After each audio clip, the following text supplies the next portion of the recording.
Hello, all my JavaScript friends. This is TheVirtuoid, aka Mike Smith, and this is our Hold the Tower game. This is going to be a very quick video to show you what the general design of the game would be. Now, normally I would always did a PowerPoint presentation. I did that with the last two games, but I decided this time it was just a little bit too much. And instead, I did a Markdown file, and that ended up being a lot easier to be able to maintain, to understand, and to figure out what the heck was going on. Let's now take a look at the Hold the Tower Markdown file. So the first thing I did is I went ahead and tried to describe the gameplay, what will happen. We start a new game, and for each round, we go through steps 2 through 4 here. And the idea here is that the enemies will come in to try to get to the tower. Once you get to the tower, you lose points. You can also shoot them, and when you shoot them, they drop a prize, and then a runner comes out with the tower and grabs the prize and comes back. I do have something here that you can destroy a runner. I don't have that with this particular first version of it, but we will have that.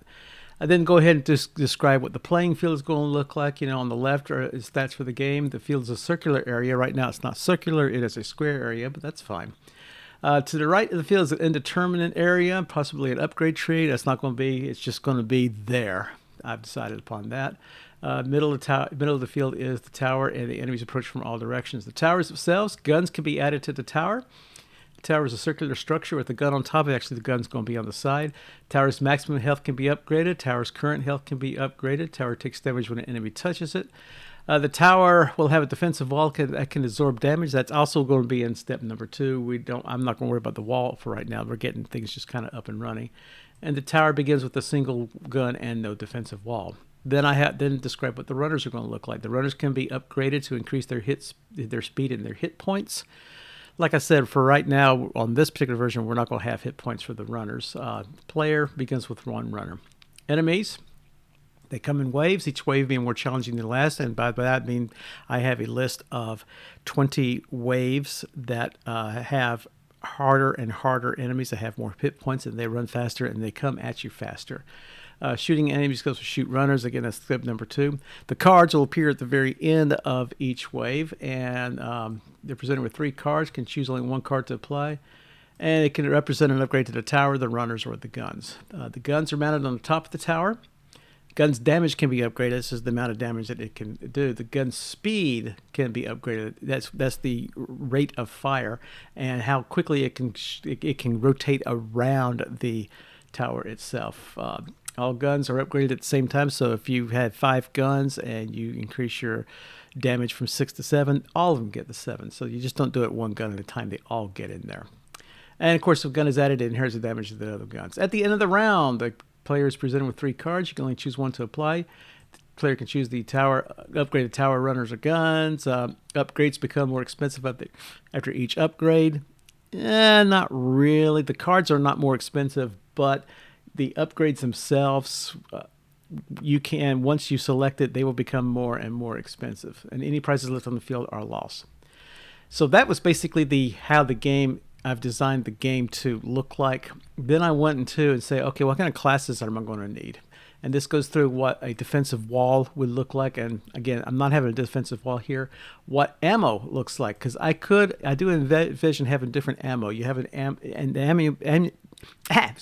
I do envision you having different ammo. The ammunition allows you to be able to say, this is going to be a particular bullet, this is going to be an enemy, this is going to be a missile, or later on, if we add different types of guns, this may be a phaser weapon or a whole screen type weapon, whatever happens in that case. Properties on the gun. This is everything I'm going to feel like we're going to need to have on the gun.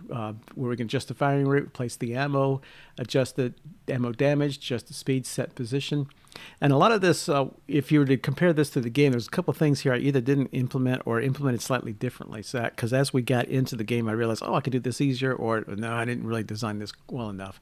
I try to keep everything up and running, or up to speed with the way I have it with the game currently, but we'll get there. Enemy gun extends gun. This is basically the enemy can take the gun and extend it, and so it can be able to determine, when it fires to hit the target. Again, this will be on the second go round of the game. I'm not going to have the enemy shoot. And the tower itself, properties for the tower, all the different methods for doing things to the tower, like upgrading the guns, taking damage, stuff like that. Event emitters, it's the sole proprietary, it's the sole arbiter to find out where the game is over or not, because once your target health gets 0, then the game is over. But it does listen to, for events that will come in: enemy reach tower, enemy destroyed, enemy return, enemy destroyed, missile hit, things like that. All the different methods and properties for the runners. A lot of the really important information here is what to do about the different events, whether we have event emitters or event listeners that will, or if these runners have to be able to determine different events that occur, or if they need to send out events. And we use the Phaser.js eventing utilities for all that. Enemy factory has a static method to be able to create an enemy. Enemy is very, very simple. How many hit points does it have? Speed, damage, gun. If it has a gun, if it has a prize. If it will emit event if it reaches a tower or if it gets destroyed, and then it will also have an event if it got hit by a missile coming in from the gun.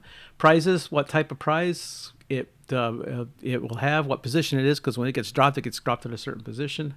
Here's our position, which is simple XY, and here is a missile, which is basically ammo in motion, baby. Yeah, it's an old Lincoln song. Don't worry about that.